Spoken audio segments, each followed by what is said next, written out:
Our third and final hand building basic technique that we're learning is pinch pot. So I'm going to start with a cylinder actually.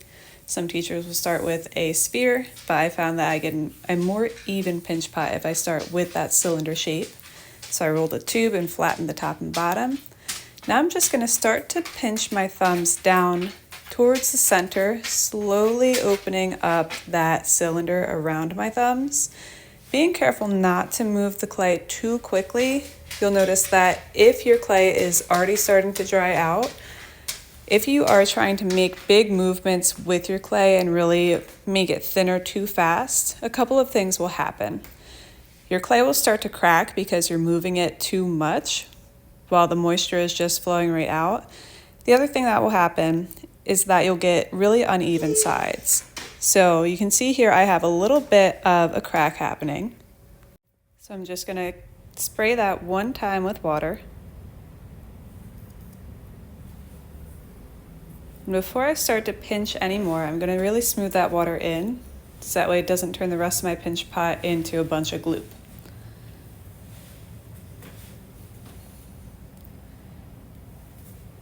Making sure that I'm getting all those cracks smoothed out and distributing the water into the surface of my pinch pot. And then I'll keep pinching my edges, making sure that they're nice and even. I really want it to feel like at any point that I pinch my pinch pot, whether it be at the top edge, at the bottom, near the base, that it all feels like it's the same thickness.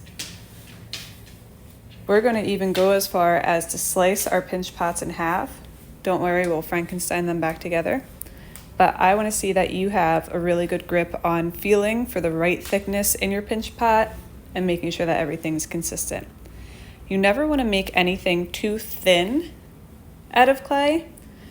A, it breaks easier. I think that that's the common sense part. But B, if it's too thin and there are other areas that are too thick, then they're not going to dry out at the same time, and that usually leads to your project breaking before it even gets into the kiln. I'm flattening out my base here.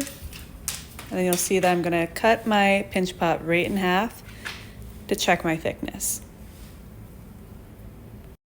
And really what I'm going to be looking for is that there is the same amount of clay on the sides as there is at the bottom. You'll see mine is a little bit thicker at the bottom of the pinch pot, but it's only slightly.